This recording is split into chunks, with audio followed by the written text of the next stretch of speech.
Hello guys, welcome to Chandan experimental. आज के इस वीडियो पे हम ये डिस्कस करने वाले हैं कि हमारे जो दो पहलू होते हैं, एक आपका होता है बर्निंग, एक आपका होता है स्मोल्डरिंग।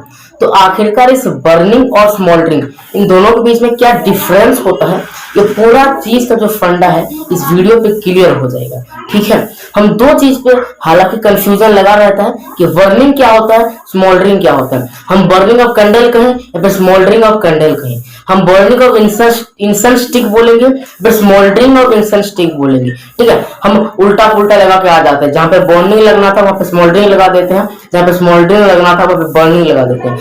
तो इस दोनों के बीच में कंफ्यूजन हुआ करता है कि क्या है बर्निंग, क्या है स्मोल्डरिंग। लेकिन इस वीडियो के बाद वो कंफ्यूजन बिल्कुल दूर हो जाएगा। तो चलिए शुरू करते हैं। बर्निंग और स्मोल्डरिंग को समझने से पहले सबसे पहले हमारे दिमाग में एक चीज क्लियर होना चाहिए, वो है हमारा कंबसन। कि हम कंबसन कहते किसी, ठीक है। तो कंबसन क्या है? Combustion is the process in which A combustible substance react with oxygen and produce heat and light energy. Combustion एक ऐसा प्रोसेस जिसमें किसी भी तरीके का एक कंबस्टिबल सब्सटेंस, यानी कि जो सब्सटेंस कंबसन प्रोसेस को शो करता है उसको हम बोलते हैं कंबस्टिबल सब्सटेंस। यानी कि जब किसी भी कंबस्टिबल सब्सटेंस ऑक्सीजन के साथ रिएक्ट करके, यानी कि जब उनमें आग लगता है तो जब वो हीट एनर्जी साथ साथ लाइट एनर्जी भी प्रोड्यूस करता है, वो प्रोसेस को कहा जाता है कंबसन का प्रोसेस। ठीक है, और कंबसन का प्रोसेस जिस सब्सटेंसेस में शो करता है उसको हम बोलते हैं कंबस्टिबल सब्सटेंस। लाइक पेपर हो सकता है, वुड हो सकता है, कोल हो सकता है, ये सब क्या है? Combustible substance. तो अब इतना फंडा क्लियर है कि क्या होता है कंबसन, क्या होता है कंबस्टिबल सब्सटेंस।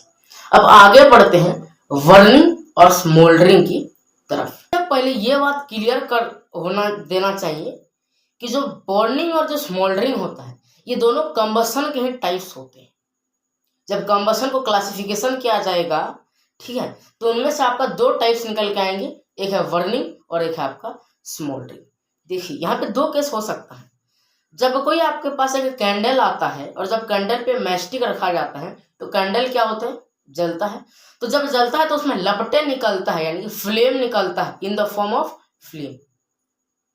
और उसी केस में जब हम इंसेंस स्टिक को जलाते हैं, वही मैचस्टिक से जब जलाओगे तो एज लाइक कैंडल्स उसमें फ्लेम या फिर लपटे नहीं निकलेंगे। वो क्या होगा? सिंपल एक तरीके का ग्लो दिखेगा। कहाँ पे? उसे आपके इंसेंस स्टिक के क्या दिखेगा? तो कैंडल हमारा जो प्रोसेस शो करता है उसमें क्या होता है? लपटे निकलता है या फिर क्या निकलता है? फ्लेम निकलता है। देखिए कोई भी कंबस्टिबल सब्सटेंस जिसमें आपका सब्सटेंस वेपराइज हो रहा है, वेपर में कन्वर्ट हो जा रहा है, वही सब्सटेंस सिर्फ फ्लेम प्रोड्यूस करता है। लाइक कैंडल, कैंडल क्या है? आपका पैराफिन वैक्स है, पेट्रोलियम प्रोडक्ट है। जब आग लगाया जाएगा तो वेपराइज होता है, and due to that vapour convection current जब उठता है तो हमारा कैंडल क्या होता है? फ्लेम निकालता है, लपटे निकलता है। और जो ऑब्जेक्ट, जो सब्सटेंसेस फ्लेम निकालते हैं, लपटे निकालते हैं, और लपटे निकालने वाला जो प्रोसेस होता है उसको हम बोलते हैं बर्निंग। यानी कि आप बोल सकते हो बर्निंग ऑफ कैंडल, ना कि स्मोल्डरिंग। हम लगा सकते हैं बर्निंग ऑफ कैंडल क्योंकि ये लपटे निकालते हैं। But in the case of incense stick वो क्या करते हैं? सिंपल ग्लो करते हैं। उनमें कोई सब्सटेंस वेपराइज नहीं होता है तो उसमें फ्लेम नहीं बन पाता, क्योंकि वेपराइज नहीं होगा तो कन्वेक्शन करंट निकलेगा ही नहीं, तो फ्लेम वहां पे नहीं बन पाता है। ठीक है, तो जब किसी सब्सटेंस में फ्लेम नहीं बनता है, सिंपल ग्लो दिखाई देता है, उस प्रोसेस को हम जानते हैं स्मोल्डरिंग के नाम से। तो हमें यह कहना बेटर होगा कि स्मोल्डरिंग ऑफ इंसेंस स्टिक, ना कि बर्निंग ऑफ इंसेंस स्टिक। तो अब कंफ्यूजन क्लियर, फंडा क्लियर कि बर्निंग किसको कहा जाता है, स्मोल्डरिंग किसको कहा जाता है। तो हम बोलेंगे बर्निंग ऑफ कैंडल एंड हम बोलेंगे स्मोल्डरिंग ऑफ इंसेंस स्टिक।